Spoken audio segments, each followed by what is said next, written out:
अस्सलाम वालेकुम नाज़रीन, आप देख रहे हैं programme the review Kamran Yusuf और शहबाज राना के साथ। द रिव्यू में हम पाकिस्तान की मईशत, खारजा अमूर और नेशनल सिक्योरिटी से जुड़े मामलात पर बात करते हैं।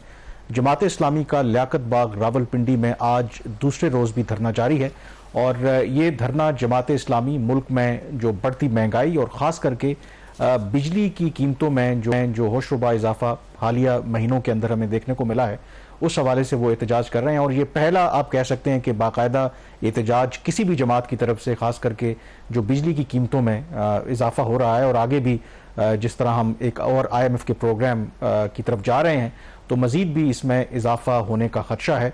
तो लगता यह है कि जैसे हमने पहले भी खदशे का इजहार किया था कि अगर इसी रफ्तार से बिजली की कीमतों में इजाफा होता रहा तो फिर लोग सड़कों पर आएंगे। तो जमात इस्लामी ने कम अज़ कम 8 अपने जो मुतालबात हैं वो हुकूमत पाकिस्तान के सामने रखे हैं और हुकूमत ने ये इंदिया दिया है कि वो बातचीत करना चाहते हैं। लेकिन अभी तक जब हम ये प्रोग्राम कर रहे हैं तो बाकायदा तो कोई मुज़ाकरात नहीं हुए, लेकिन अगर मुज़ाकरात होंगे भी तो क्या गवर्नमेंट के पास कोई ऐसा वे आउट है, गिवन शहबाज के हम इस वक्त IMF के प्रोग्राम हैं और जो मुतालबात किए हैं। सबसे पहले तो जमात इस्लामी ने बिजली की कीमतों के हवाले से और ख़ास करके IPPs के हवाले से, if you go through with those demands, do you think कि कुछ ऐसी डिमांड्स उसके अंदर हैं कि इमीडिएटली गवर्नमेंट उसके हवाले से कोई फैसला कर सकती है? कामरान, ये जो 8 डिमांड्स आज उन्होंने एक स्पीच अपनी की, हाफिज़ नईमुर रहमान साहब ने, उसमें उन्होंने सामने रखी हैं। बिल्कुल इसमें बहुत सारी जो डिमांड्स हैं वो डूएबल हैं, बगैर IMF के प्रोग्राम को कंप्रोमाइज़ किए हुए। इसमें कुछ काम ऐसे हैं जो हुकूमत कर सकती है, जिसके करने से ना सिर्फ जो बिजली की कीमतों में कमी होगी बल्कि ओवरऑल जो है एक पॉजिटिव इम्पैक्ट, इसलिए ये गुड गवर्नेंस की तरफ चीज़ें जाएगी। लेकिन 3-4 इसके अंदर ऐसी डिमांड्स हैं जो नहीं हो सकती, जो IMF आपको करने नहीं देगा। उसके ऊपर डिटेल में बाद में डिस्कस करते हैं। जो कि लेकिन एक चीज़ बड़ी इंपॉर्टेंट है कि एटलीस्ट एक पॉलिटिकल पार्टी ऐसी है जो जेन्युइनली उसके जो पब्लिक के जो इश्यूज़ हैं उनको सामने रखकर वो बाहर निकले हैं सड़कों पर। Unlike the other political parties, उनके पॉलिटिकल ऑब्जेक्टिव्स इनके भी होंगे, उनके ज़्यादातर फोकस उनका कुछ और इक़्तिदार से रिलेटेड चीज़ों से होता है, या पर्सनल उनके केसेस होंगे, कुछ इस किस्म के मामला होंगे, वहाँ पे वो ज़्यादा फोकस करते हैं। जमात इस्लामी ने जो इश्यूज़ सामने रखे हैं, जो डिमांड्स उनकी सामने आई हैं, वो ज़्यादातर पब्लिक इंटरेस्ट की उसमें बात वो कर रहे हैं, and that should be welcoming. और ये एक बात हम हमेशा कहते हैं कि क्यों लोग सड़कों पर नहीं आते, उसकी एक वजह लोगों के सड़कों के ऊपर ना आने की ये थी कि क्वालिटी लीडरशिप उनको नहीं मिल रही थी जो उनको गाइड कर सके। तो ये चीज़ आप अगर देखें जिस तरीके से जमात इस्लामी बाहर निकली है उसे एक इम्पैक्ट आया, और डेफिनेटली गवर्नमेंट अंडर प्रेशर भी। और यही खबर भी आज हम नाज़रीन के साथ शेयर करने जा रहे हैं। नाज़रीन, पिछले 2-3 दिनों से काफ़ी ज़्यादा हलचल पाई गई थी वजारत ख़जाना में, प्राइम मिनिस्टर ऑफिस में और दूसरे जो रेलिवेंट स्टेक होल्डर्स हैं कि किसी तरीके से बिजली की कीमतों को कम करने की कोई कोशिश की जाए। खबर हम आपको ये दे रहे हैं कि वज़ीर-ए-आज़म पाकिस्तान की तरफ से इंस्ट्रक्शन ये आई हैं वजारत ख़जाना को कि रास्ता तलाश किया जाए कि जो सारिफीन है बिजली के 201 यूनिट से लेकर 400 यूनिट्स तक जिनकी माहाना की कंजम्पशन है, ये तकरीबन कोई 28 लाख कंज्यूमर्स बनते हैं, जो पाकिस्तान के जो टोटल रेजिडेंशियल कंज्यूमर्स हैं उसका 10% है। तो किसी तरीके से इनको कोई बिजली के बिलों में रिलीफ दी जाए, और ये उसी किस्म का प्रपोजल सामने है जैसे पहले प्राइम मिनिस्टर कर चुके हैं। 200 यूनिट्स के जो कंज्यूमर्स थे उनके लिए जो इंक्रीज आया बिजली की कीमतों में जुलाई से, वो 3 माह के लिए डेफर हुआ था, और उसकी जो कॉस्ट है 50 अरब रुपया वो तरक्याती बजट से काटी गई थी। तो यहाँ पे खबर ये है कि प्राइम मिनिस्टर का जो पहले जो आपने काम किया उसी कॉन्टेक्स्ट में उन्हीं पैरामीटर्स के ऊपर ये जो 201 यूनिट से लेकर 400 यूनिट्स तक जिनकी कंजम्पशन है उनके रेट्स को वक्ती तौर पर जो इंक्रीज है उसको मौखर कर दिया जाए, और उसकी जो भी फाइनेंशियल कॉस्ट होगी वो ले ली जाए पब्लिक सेक्टर डेवलपमेंट प्रोग्राम को काट कर। ये प्रपोजल हमारे ज़राए के मुताबिक IMF के साथ शेयर हो चुका है, लेकिन IMF ने इसकी मंजूरी नहीं दी। IMF की मंजूरी ना देने की बड़ी वजह यही है कि उनकी तरफ से ये इतराज़ है कि आपकी पॉलिसीज़ में कंसिस्टेंसी नहीं है। हमें, आप लोगों को पता है कि जब इस तरह के जो काम हो उस पर पब्लिक रिएक्शन आएगा, तो रिएक्शन आया तो उसको स्टैंड करे, और हुकूमती ज़राया उनका ये मौक़िफ़ है कि इन अ वे ये प्रपोजल पिच ही नहीं होना चाहिए था, क्योंकि ये जो अब ये जो नया माली साल शुरू हो चुका है, इसके ओवरऑल जो अहदाफ हैं, सर्कुलर डेट को कितना कम करना है, जो एनुअल बेस टैरिफ है, वो सारी चीज़ें तय हो चुकी हैं। तो अगर इसको हम दोबारा खोलते हैं, इस क्लास ऑफ कैटेगरी को भी रिलीफ देने की कोशिश करते हैं, तो फिर IMF से मसाइल पैदा हो सकते हैं। आप कामरान, ये था आपके उस सवाल का पार्टली जवाब जो हमने नाज़रीन को खबर की सूरत में भी दिया कि क्या हो सकता है और क्या नहीं हो सकता। लेकिन इसके अंदर एक जो चीज़ इंपॉर्टेंट है, आई थिंक जिस तरह ये जो गवर्नमेंट आप कंसिडर कर रही है, क्योंकि IMF के कहने के ऊपर ही एक तो बिजली के बिलों में हमें पता है कि इजाफा हुआ, पिछले 2 सालों के अंदर 100% इजाफा हुआ, एवरेज 70 रुपये फी यूनिट बिजली आज गवर्नमेंट जो है, ये जो पावर प्लांट्स हैं वो फ़रोख्त कर रहे हैं सार्फिन को। लेकिन इसमें ये चीज़ देखने में आई कि आम तौर पर पहले ऑब्वियसली जो 200 यूनिट्स सर्व करते हैं सार्फिन वो प्रोटेक्टेड हैं। फिर यूजली पहले ये होता था कि 200 आपने की उसका एक अलग रेट है, फिर 200 के बाद आपने जो किया तो वो एक अलग टैरिफ होता था। 200 के अंदर भी 2 रेट्स हैं, एक प्रोटेक्टेड का 200 और नॉन प्रोटेक्टेड का 200। अच्छा, इसमें जो मैं जो बात करना चाह रहा था कि आमतौर पर यह था कि आपका 200 का एक रेट है और 201 जब आप जाते हैं तो एक यूनिट आपकी लेट से 200 आपने यूनिट हैं तो आपको लेट से 30 रुपए रेट लगा, एग्जांपल दे रहा हूं, और एक यूनिट आपने अगर किए तो एक यूनिट पे 35 लगेगा। लेकिन अब क्या होता है कि जैसे ही 201 होगा तो 201 पे आपको 35 रुपए फी यूनिट, मतलब मैं एग्जांपल दे रहा हूं, जिसकी वजह से ये हुआ कि लोगों ने ये बिल भी दिखाए कि मसलन अगर आपका 200 यूनिट सर्व किया आपने तो कोई 3,500 बिल आया, जैसे ही 201 हुआ तो उसमें कोई 5,500 का एकदम से जंप आ गया। तो शायद ये भी गवर्नमेंट को पहले जब इस तरह से आप एडजस्ट करते हैं टैरिफ जो एक कैलकुलेट करते हैं, इसको भी देखने की शायद जरूरत है। देखिए आप जो बात कर रहे हैं कि जो लास्ट स्लैब उसका जो बेनिफिट था वो किसी दौर में मिलता था, जिसको उस वक्त की हुकूमत ने और वर्ल्ड बैंक ने कहा इस पाकिस्तानी जो बिजली के जो बिल्स हैं उनमें इस्लाहात हमने कर दी। इस्लाहात क्या थी कि प्रीवियस स्लैब का जो बेनिफिट था वो ख़त्म कर दिया गया। अब इसका नुकसान क्या हुआ? पाकिस्तान में जो पावर डिस्ट्रीब्यूशन कंपनीज हैं और उनकी मैनेजमेंट है, माजरत के साथ चोर है, माजरत के साथ ये लोग जो है वो ऑनेस्ट नहीं है। जानबूझकर लोगों के जो बिजली के बिल्स हैं अगर वो 200 में फॉल कर रहे हैं 200 यूनिट्स में, उसको कैसे बढ़ाएंगे कि अगर मीटर रीडिंग आपने 30 दिन की करनी है तो 30 दिन की बजाय 32 दिन की रीडिंग कर लेंगे। ठीक है, तो जब आप 32 दिन की रीडिंग होगी, वो जो क्लास होती है तो वो बड़े बेचारे सोच सोच के अपनी बिजली का जो है वो इस्तेमाल कर रहे होते हैं। तो वो जैसे 2-3 दिन की रीडिंग में इजाफा होता है तो या फिर उसके अंदर एक प्रेजेंटिव रेट भी डाल देते हैं। तो अब अगर आप स्लैब के अपने रेट की बात करें, ये कैसा मतलब एक अजीब निज़ाम है इनका।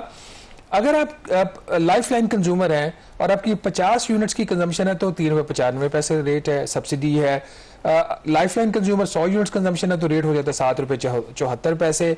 अच्छा, फिर एक कैटेगरी आ गई प्रोटेक्टेड की, जिसके हम प्रोटेक्टेड की हमने बात की थी कि आपकी पिछले 6 माह में इतनी कंजम्पशन लेवल और दिस एंड दैट, उसका जो 100 यूनिट्स का रेट है वो 11.59 रुपए। ये सारे जो मैं रेट्स बता रहा हूँ ये बगैर टैक्सेस के हैं। फिर 200 यूनिट्स का जो कंज्यूमर है प्रोटेक्टेड 14.16 अब आज नॉन प्रोटेक्टेड जिसकी आपने बात की।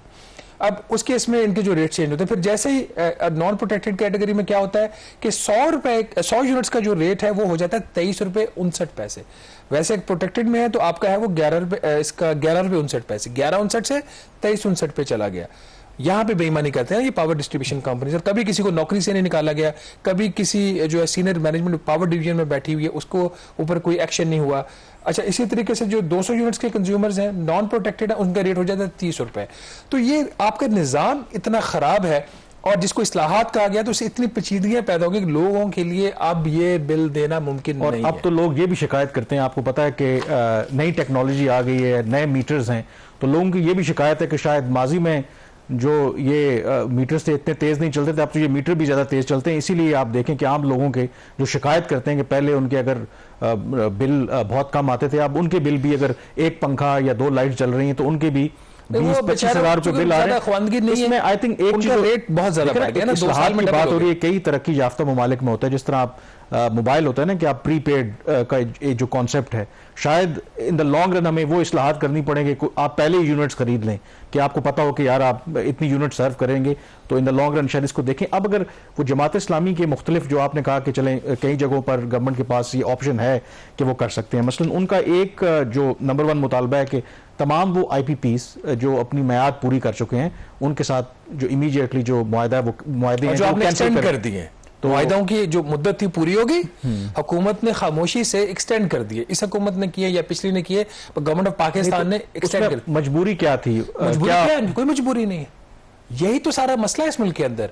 जो अशराफिया है, जो हाफिज नईम रहमान बात कर रहे हैं, हम स्टीफन डर्कन की भी हमने बात की, खुद प्राइम मिनिस्टर बात करते हैं, अशराफिया का यही तो कैप्चर है एक किसी ने पावर प्लांट लगाया, वो बिजली बना रहा है नहीं बना रहा है, वो आइडल कैपेसिटी पेमेंट में पैसे लिए जा रहा है, उसके प्लांट की जो लाइफ थी किसी की 22 साल है या 25 साल है, वो खत्म हो गई, उसको एक्सटेंशन मिल गई।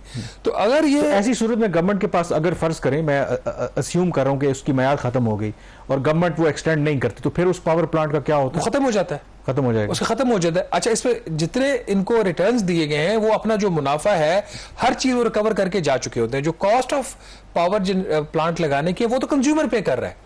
कर्जा लिया आपने, कर्जा लेके जो 75 से 80% होता है प्लांट की कॉस्ट का, आपने प्लांट लगाया, वो 75 से 80% तो सारे अपने टैरिफ से वापस कर रहा है। उस सेठ का क्या कमाल है, उस सेठ ने अपनी जेब से डाल दिया 25 रुपए डाल दिए या 30 रुपए डाल दिया हर 100 रुपए में, उस 25 या 30 रुपए के ऊपर जो उसको मुनाफा डॉलर टर्म्स में मिल रहा है वो इतना ज्यादा है, वो 2 से 3 साल में रिकवर कर जाता है या 4 साल में रिकवर कर जाता है।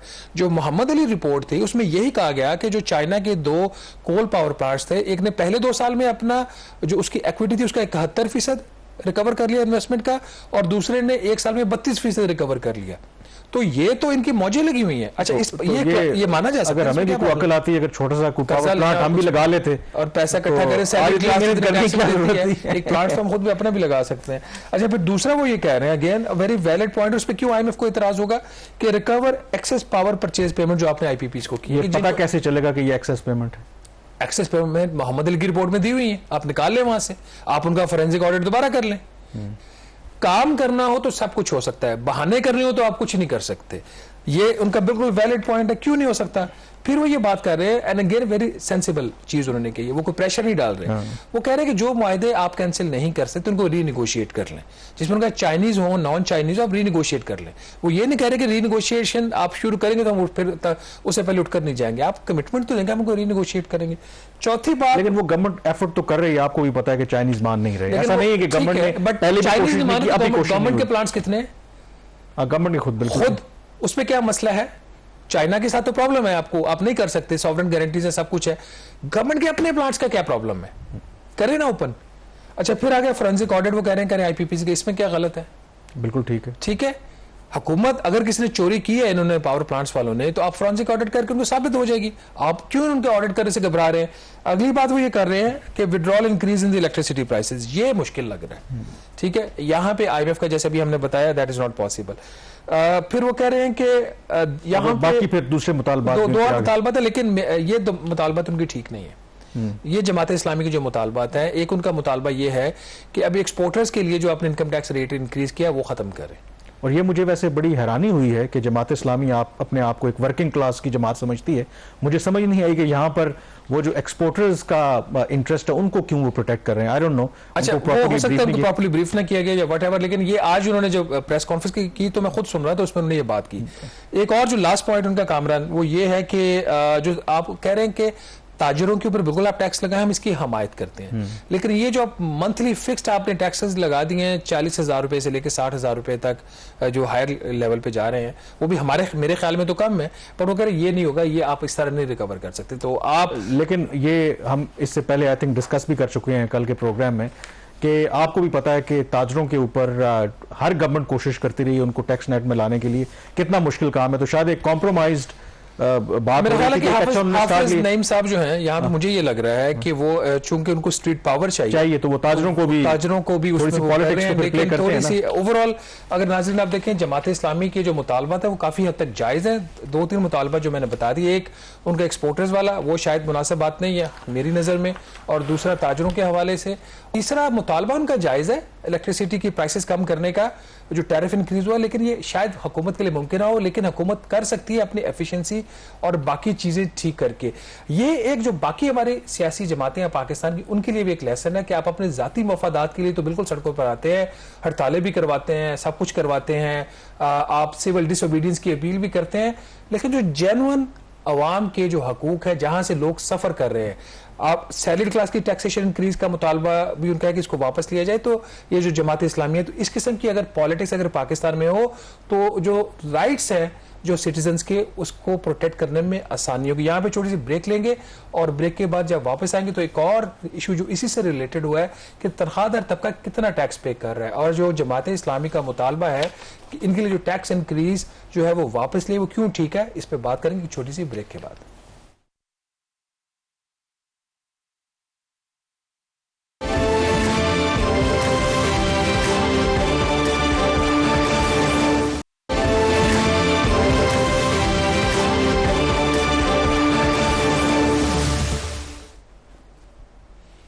जी, ब्रेक के बाद एक दफ़ा फिर आपको खुशामदीद कहते हैं। बिजली के बिलों में इजाफा अपनी जगह पे, दूसरी तरफ जो लोगों की आमदन है, ख़ास करके जो तनख्वाहदार तबका है, उसमें कोई ख्वातिर खा इजाफा देखने को नहीं मिल रहा। और ऊपर से फिर जो गवर्नमेंट है उसकी कोशिश यही होती है कि तनख्वाहदार तबके से जितना ज़्यादा टैक्स निकाला जाए, शायद उनको लगता है उतना ही कम है। अब जो पिछला माली साल 2023-24 कंक्लूड हुआ, उसके जो नंबर्स हमारे सामने आए हैं, तो जो तनख्वाहदार तबका है उसने 368 अरब रुपए हुकूमती ख़जाने में जमा करवाए हैं। और फिर भी हुकूमत जो है वो खुश नहीं हुई। और जो ये नया बजट अब जिसका ऑब्वियसली शुरू हो चुका है, नया माली साल, उसमें फिर उन्होंने मज़ीद टैक्स लगाए हैं। और सितम ज़रीफ़ी ये है कि एक जो तनख्वाहदार तबका है जो हैंड टू माउथ आप कह सकते हैं, और अब तो बहुत मुश्किल हालात में, तो दूसरी तरफ हमारे एक्सपोर्टर्स हैं, हमारे ताजर हैं जो करोड़ों अरबों का कारोबार करते हैं, तो उसके मुकाबले में 200% से भी ज़्यादा जो तनख्वाहदार तबका जो है वो टैक्स दे रहा है। कामरान, मैंने इसलिए ये कहा ना ब्रेक से पहले कि जो जमात इस्लामी का धरना है, उनका जो प्रोटेस्ट है, ये इस दफ़ा लोगों के हकूक़ के लिए मुझे लग रहा है कि, और उनको एक वैक्यूम पॉलिटिकल नज़र आया जमात इस्लामी को, और वो बाहर निकले। मुतालबात उनके बड़े सिंपल हैं। उन्होंने वो चीज़ जो मार्केट में अवेलेबल थी उसको इसके ऊपर वो काम कर रहे हैं कि जी सैलरी क्लास है, आपने उसके टैक्सेस बढ़ा दिए हैं, हर घर का अपने बिजली के बिल बढ़ा दिए, अपनी जो अपने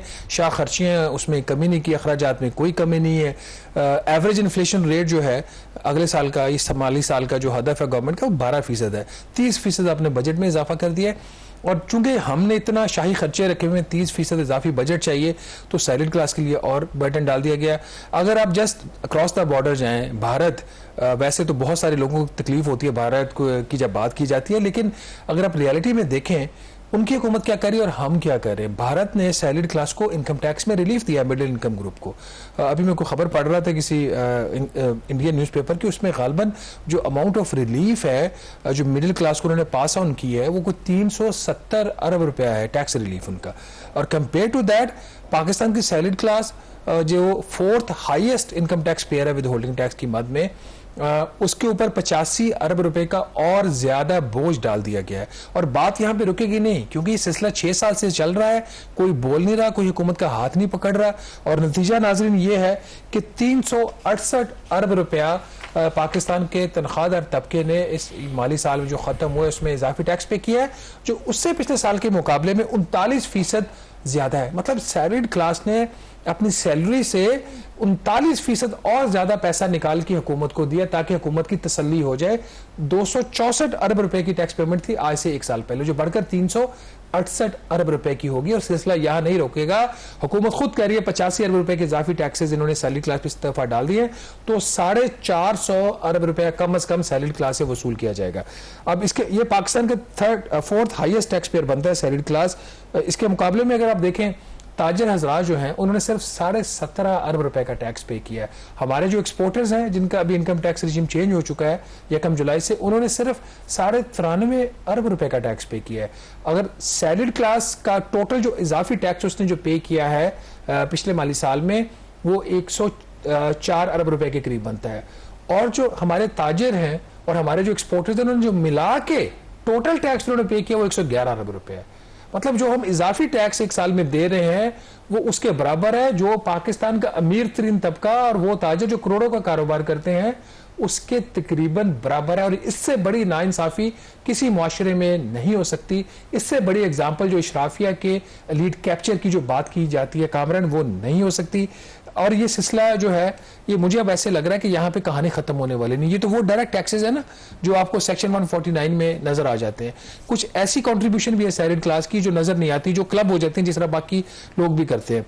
उसकी एक एग्जांपल आप ले लीजिए कि जो बिजली के बिल हैं, और बिजली के बिलों के ऊपर अगर 25,000 रुपए से ज्यादा की कंजम्पशन है उसके ऊपर 7.5% टैक्स लगा हुआ इनकम टैक्स। ठीक, अब ये कहने को ये नॉन फाइलर का टैक्स है। अब पाकिस्तान में बहुत सारे जो लोग जो किराए के घरों में रहते हैं वो मीटर उनके नाम पे नहीं है, वो फाइलर भी है, तो वो फिर भी वो टैक्स पे कर रहे हैं। नंबर 1। नंबर 2, ये स्लैब अब इतनी लो हो गई है 25,000 महंगाई की वजह से, बढ़ते हुए रेट्स की वजह से अब तकरीबन हर दूसरे घर का जो बिजली का बिल है वो 25,000 रुपये आ रहा है यहां से। और आपको पता है कि सिर्फ बिजली के बिलों के ऊपर हुकूमत ने कितना इनकम टैक्स इकट्ठा किया पूरे पाकिस्तान से, रेजिडेंशियल कंज्यूमर से, और सबसे 130 अरब रुपया।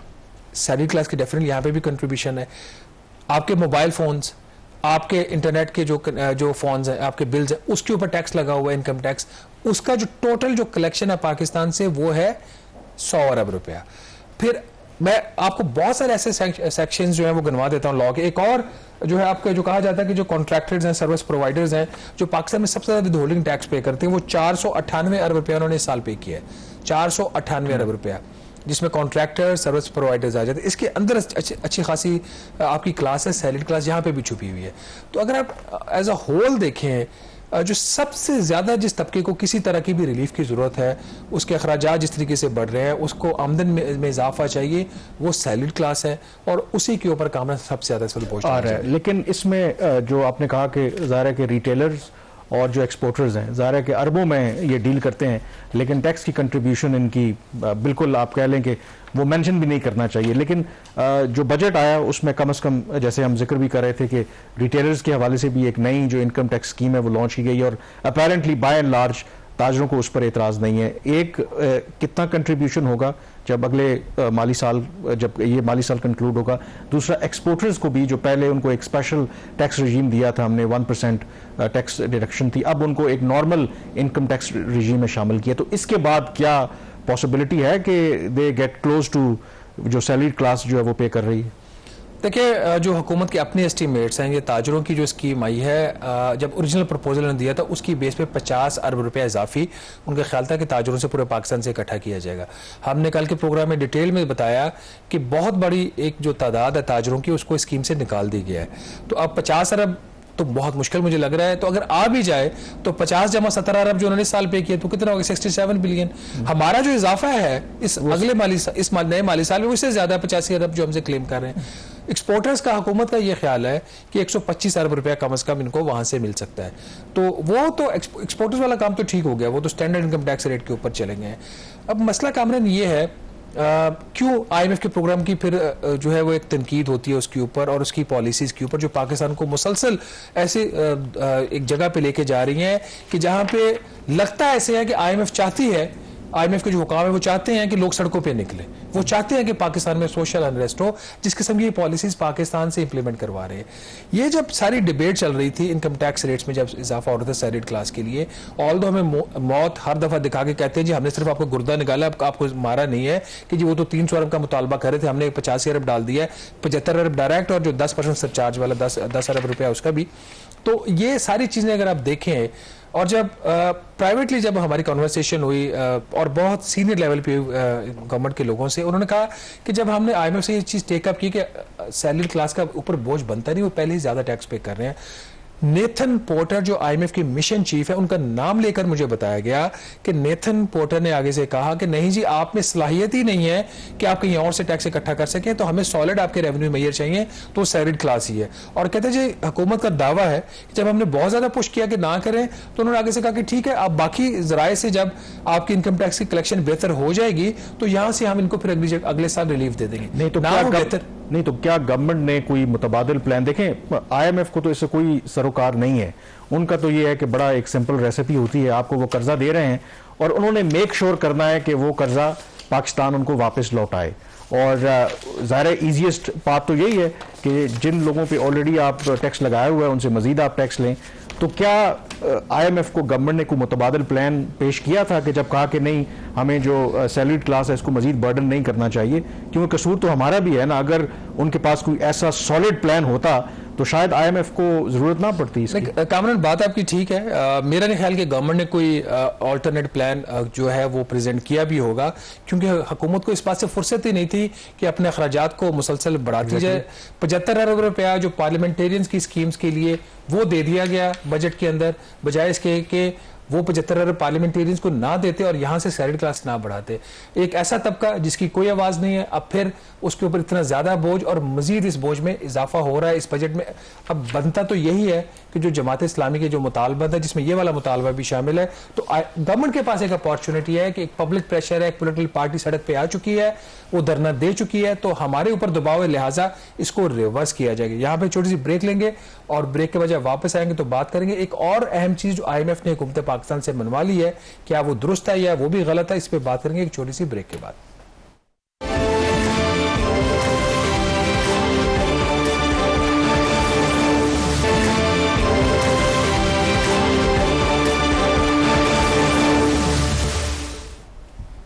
जी, ब्रेक के बाद एक दफ़ा फिर आपको खुशामदीद कहते हैं। जब आप बार बार IMF के पास जाएंगे तो फिर ज़ाहिर है कि IMF की मंजूरी के बगैर आप कोई भी स्टेप ले नहीं सकते। अब पाकिस्तान और IMF का एक और प्रोग्राम के लिए स्टाफ लेवल एग्रीमेंट तो हो गया है, लेकिन उसके लिए पाकिस्तान को बहुत से कॉम्प्रोमाइज़ करने पड़े। और एक और जो कॉम्प्रोमाइज़ पाकिस्तान को करना पड़ा कि पाकिस्तान ने एक सॉवरन वेल्थ फंड जो है वो बनाया था, उसका एक एक्ट भी बनाया था पार्लियामेंट ने। उस पर IMF को एतराज़ था और फिर IMF के दबाव के ऊपर अब पाकिस्तान ने एग्री किया है कि उसमें कुछ तरामीम की जाएंगी ताकि सेटिस्फाई किया जा सके इंटरनेशनल मॉनेटरी फंड को। डू यू थिंक कि यहाँ पर IMF इज जस्टिफाइड? जो भी ठीक, बिल्कुल ये एक ऐसी चीज़ है जो IMF ने हुकूमत पाकिस्तान से कम अज़ कम हम कह सकते हैं कि ठीक करवा ली है। एक पाकिस्तान सॉवरन वेल्थ फंड का कानून बना था 2023 में, और उस कानून के तहत पाकिस्तान की जो 7 सबसे ज़्यादा मुनाफा बख्श कंपनियां हैं उनकी उसकी जो ओनरशिप थी वो ट्रांसफ़र कर दी गई पाकिस्तान सॉवरन वेल्थ फंड में। उस एक्ट के तहत ये फंड बनाया गया था और ये SIFC का ही इनिशिएटिव उसी के तहत ही मतलब वो सेपरेट है। बस SIFC से ये उसमें आप कह सकते हैं तमाम स्टेक होल्डर जो हैं वो इसमें इन्वॉल्व हैं। अब प्लान ये था कि जो ये 7 मुनाफा बख्श कंपनियां हैं इनको यहाँ पे ट्रांसफ़र कर दिया जाए और इनके यहाँ से जो इनकी आमदन और उनके जो असासे हैं उसको गल्फ कंट्रीज़ को बेच दिया जाए। ये प्लान था सारा, जिसके ऊपर IMF का एतराज़ 3-4 बड़े एतराज़ात थे। उन्होंने कहा जी नंबर 1, आप इस तरीके से जो आपकी 85 कमर्शियल कंपनीज हैं उसमें से उठा के 7 कंपनीज को आप सेपरेट नहीं कर सकते, तो इसके लिए स्पेशल कानून नहीं बन सकता। उन 7 कंपनीज को भी आपने, या और कोई कंपनी अगर आपने उसमें ऐड करनी है उसको भी आपको वैसे ही ट्रीट करना पड़ेगा जैसे बाकी आपकी कमर्शियल एंटिटीज है, नंबर 1। दूसरा उन्होंने कहा जी आप जिसको मर्जी एहसास से बेचें, आपका राइट है, लेकिन ये नहीं हो सकता कि बंद कमरे में आप बैठ के बेचें, आपको कंपेटिटिव प्रोसेस फॉलो करना पड़ेगा। तीसरी चीज है मोस्ट इंपॉर्टेंट थिंग, इस कानून के तहत ये था, या अभी भी है, कि जो मौजूदा कानून है कि जो मुनाफा है या इसकी आमदन है इस फंड की वो हुकूमत पाकिस्तान के खजाने में नहीं जाएगी, इस फंड के पास रहेगी।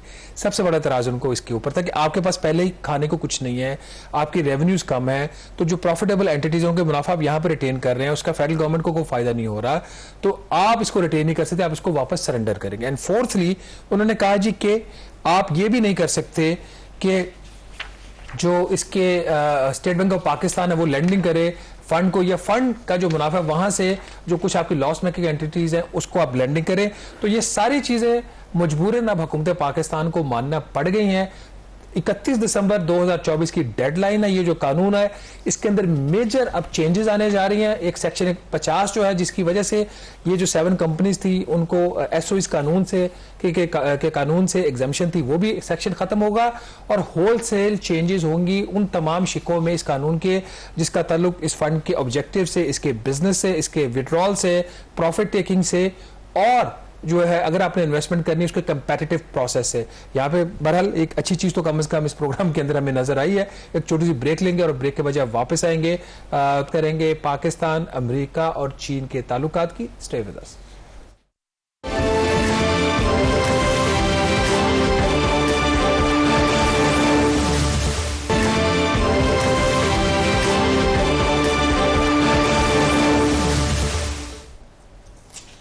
जी, ब्रेक के बाद एक दफ़ा फिर आपको खुशामदीद कहते हैं। इस दफ़ा US कांग्रेस को जो बाइडन इंतज़ामिया है उन्होंने दरख्वास्त की है कि पाकिस्तान को कोई $101 मिलियन की जो असिस्टेंस है उसकी मंजूरी दी जाए, और ये जो असिस्टेंस है बुनियादी तौर पर जो कहा गया है बाइडन इंतज़ामिया की तरफ से वो इस्तेमाल होगी पाकिस्तान में जमहूरियत के फ़रोग के लिए, इंसानी हकूक़ और जो पाकिस्तान की कोशिशें हैं कि पाकिस्तान की मईशत जो है वो स्टेबलाइज हो, इस हवाले से।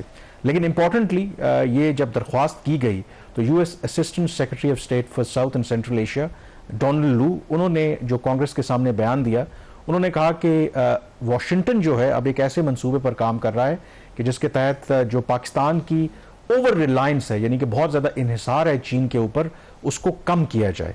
और साथ ही उन्होंने एक और इम्पॉर्टेंट बात की कि बेशक इस वक्त चीन जो है पाकिस्तान में सबसे बड़ा इन्वेस्टर है, लेकिन ये अब माजी की बात है, मुस्तकबिल में अमेरिका जो है वो सबसे बड़ा इन्वेस्टर जो है वो पाकिस्तान में बनकर सामने आएगा।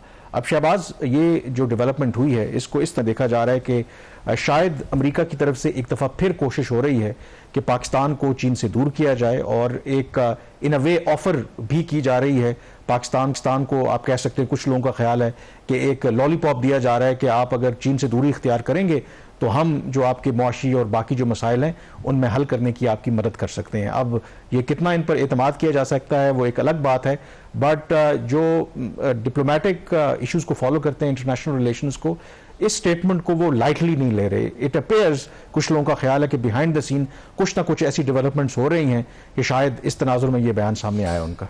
कामरान, अमेरिका के साथ जो पाकिस्तान का रिलेशन है ना वो हमेशा ट्रांजैक्शनल ही रहेगा। हिस्ट्री हमें यही अभी तक गाइड कर रही है कि अमेरिकन उस वक्त पाकिस्तान को अप्रोच करते हैं या पाकिस्तान की बात सुनते हैं जब उनको कोई पाकिस्तान से मतलब होता है। और इस दफा वैसे इंटरनेशनल रिलेशंस होते इसी बुनियाद पर है, कंट्री के साथ आपके स्ट्रेटेजिक रिलेशंस भी होते हैं ना, कुछ गिव एंड टेक भी होता है। यहाँ पे तो गिव एंड गिव ही है, उनसे मिलता कुछ नहीं है पाकिस्तान को। और वैसे मैं यहाँ पर थोड़ा सा देखें, अगर इसके बारे में दो राय हैं कि अगर फर्ज करें कि जो हम ज़ाहिर है कि तादी रहे अमेरिका के सीटो सेंटो, फिर कोल्ड वॉर, फिर अफगान जिहाद, कुछ लोगों का ख्याल है कि अगर जो अमेरिका ने हमें जो फ्री ग्रांट्स दी, जो पैसा दिया, आपका वो दिफाई जो इक्विपमेंट हो या अदरवाइज आपको सपोर्ट किया, वो हमारी नालायकी है कि हम उस तरह से एडवांटेज उनसे ले नहीं सके उस तरीके से। 1979 से कामरान हम अमेरिकन फ्रंट लाइन स्टेट हैं, हमने हर वो जंग लड़ी। और सीटो सेंटो का भी क्या था, उससे पहले के भी हैं, सबसे पहला सीएए का जो सीटो सेंटर में क्या किया था हमने, सोवियत यूनियन के अगेंस्ट हम अमेरिका के साथ जाके खड़े हो गए थे। यही हिस्ट्री है कम्युनिज्म के खिलाफ, बिल्कुल ठीक है। 79 में इन्होंने जो अटैक किया रशियंस ने ऑन अफगानिस्तान, और उसके पीछे अमेरिकन ऑब्जेक्टिव्स थे ना, जिसमें जाके हमने फड्डा लिया। हम जाके उसकी हमने कहा जी हम आते हैं, आप हमें मूंगफलियां ना दें, हमें डॉलर्स दें और हम आपकी मदद करते हैं। फिर 2001 में क्या हुआ, 2001 से पहले जो मार्शल लॉ लगा उसकी वजह से आपकी हर तरह की ग्रांट बंदी, उससे भी पीछे चले जाए। जो प्रेस्लर अमेंडमेंट आई, प्रेस्लर अमेंडमेंट के अंदर आपकी उन्होंने ग्रांट बंद कर दी, आपकी वो जो न्यूक्लियर जो इश्यूज थे हमारे। बहरहाल हिस्ट्री हमें अभी तक यही डिक्टेट कर रही है कि उन इसमें कोई शक वाली बात नहीं, गिव एंड टेक होता है। बट द पॉइंट है इस वक्त अमेरिकन ऑब्जेक्टिव है कि उन्होंने पाकिस्तान को चाइना से दूर करना है। तो हम जो इस वक्त शॉर्ट टर्म हमारा गोल है, उसमें हमें नहीं पता हमारे पॉलिसी मेकर्स और स्टेक होल्डर्स क्या सोच रहे हैं, वो आप बताएंगे। लेकिन वो जो policy makers behind the scene क्या सोच रहे हैं उस पर तो बाद में बात करेंगे। ऑब्वियसली ये ऐसी डेवलपमेंट थी कि इस पर हुकूमत पाकिस्तान का मौक़िफ़ आना ज़रूरी था। तो दफ्तर खारजा की तर्जुमान ने इस हवाले से क्या कहा कि जब ये डोनाल्ड लू का जो बयान है और ये कोशिश के वाशिंगटन की कि पाकिस्तान को चीन से दूर किया जाए, क्या जवाब दिया इस सवाल पर? Pakistan has said on several occasions that it does not believe in zero-sum relationships. For us, relations with the United States and relations with China are important. We do not believe in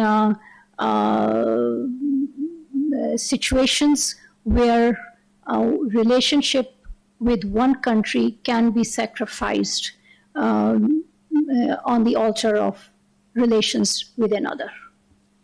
China is an all-weather strategic cooperative partner of Pakistan, and Pakistan will continue to strengthen this relationship going forward. जी, दफ्तर खारजा की तर्जुमान का अगर आप ये बयान देखें तो उसमें दो बड़े वाज़े पैगामात हैं। एक कि पाकिस्तान किसी के कहने के ऊपर जो ताल्लुकात हैं चीन के साथ हों या अमेरिका के साथ ताल्लुकात हों, उस पर कोई समझौता नहीं करेगा। और दूसरा पैगाम वो ये था कि पाकिस्तान जो चीन के साथ एक जो स्ट्रेटेजिक पार्टनरशिप है, ऑल वेदर फ्रेंडशिप है, उसको मजीद फ़रोग देगा। तो इसमें क्लियर एक मैसेज पब्लिकली और and in principle I think ये पोजीशन बिल्कुल ठीक है कि हमें ना चीन के कहने के ऊपर, देखें चीन हमारा बेशक स्ट्रेटेजिक पार्टनर है, अगर चीन हमसे कहे कि नहीं जी आप अमेरिका को छोड़ के हमारे पास आ जाएं, वो भी ठीक नहीं है। और अगर अमेरिका हमें कहता है कि नहीं आप चीन से दूर हो जाएं, वो भी ठीक नहीं है। असल में क्या चीज़ है और जो मुश्किल भी है गिवन आर इकोनॉमिक सिचुएशन और जो नेचर ऑफ रिलेशनशिप है हमारी दुनिया के साथ, कि अपने मफादात का हमने कैसे तहफ़्फ़ुज़ करना है, ये सबसे बड़ा आई थिंक चैलेंज है। अपने मफाद को सामने रखें और उस मफाद के अंदर अगर जहां पर अमेरिका के साथ कोऑपरेट करना है वहां पे अमेरिका के साथ कोऑपरेट करें, जहां पे चीन की आपको ज़रूरत है चीन के साथ आप कोऑपरेट करें। देखिए कामरान, मसला पता क्या है, और ये हमारी पता नहीं ब्यूरोक्रेसी का मसला है, पॉलिटिकल लीडरशिप का मसला है, तमाम स्टेक होल्डर्स का मसला है। हमने हमेशा जो शॉर्ट टर्म ऑब्जेक्टिव्स हुए ना उसके लिए लॉन्ग टर्म जो रिलेशन उनको कुर्बान किया है। अमेरिका भारत की एग्जांपल हमारे सामने है। वो जब हम सीटो और सेंटो के मेंबर्स थे, वो नॉन अलाइन मूवमेंट के वो को लीड कर रहे थे along with Egypt and other countries through out. ये जो आपकी कोल्ड वार चल रही थी, वो रशियन से भी बेनिफिट ले रहे थे, अमेरिकन से भी ले रहे थे। हम जाके एक ही गोद में बैठ जाते हैं। जो आपके स्ट्रेटेजिक रिलेशंस बिल्ड हुए हैं पाकिस्तान के over a period of time, Saudis के साथ हुए हैं हमारे, उसके बाद चाइनीज के साथ बिल्ड हुए। अब इस जहां पे हम आज खड़े हैं, हमारे वो रिलेशंस नहीं है ममालिक के साथ। Let's be honest and candid with ourselves. क्या वजह है कि आज हमें जो चाइनीज है वो कोल्ड शोल्डर दिखा रहे हैं? क्या वजह है कि हम सऊदी क्राउन प्रिंस का विजिट प्लान करते हैं और वो पोस्टपोन हो जाता है? ये हमारे सामने बहुत बड़े सवालात हैं। और जिस तरीके से अभी भी इन मामलों को हैंडल किया जा रहा है, मैं बहुत ज्यादा फॉरेन पॉलिसी पे बोलना नहीं चाह रहा, आपका सब्जेक्ट है। हमें सोच समझ के कदम उठाना और सोच समझ पब्लिक एक आपको पता है प्रेशर भी बिल्ड किया जा रहा है, वो भी चाइनीज उसको लाइक नहीं करेंगे। बिल्कुल। और आई थिंक उसमें जो इंपॉर्टेंट चीज है कि जब आप बात करते हैं कि आप एक आजाद खारजा पॉलिसी को फॉलो करें, भारत की एग्जांपल दी शहबाज ने, तो उसमें जो जिसे कहते हैं ना कि एक टर्म यूज होती है स्ट्रेटेजिक ऑटोनॉमी, वो उसी सूरत में हासिल हो सकती है कि जब आप मुआशी तौर पर और सियासी तौर पर मजबूत हो, जब आपका नेचर ऑफ रिलेशनशिप, वो बेशक चीन हो, सऊदी अरब हो, अमरीका हो, उनके साथ तिजारत का हो, लेन देन का ना हो कि वो हमें कर्जा दे रहे हैं या हमें ग्रांट दे रहे हैं। उस सूरत में जब आप ऐसा रिलेशनशिप होगा तो फिर वो जो स्ट्रेटेजिक ऑटोनॉमी है वो आप हासिल नहीं कर सकते। बहरहाल प्रोग्राम द रिव्यू से इतना ही। कामरान यूसुफ और शहबाज राना को अब इजाजत दीजिए। अल्लाह हाफिज।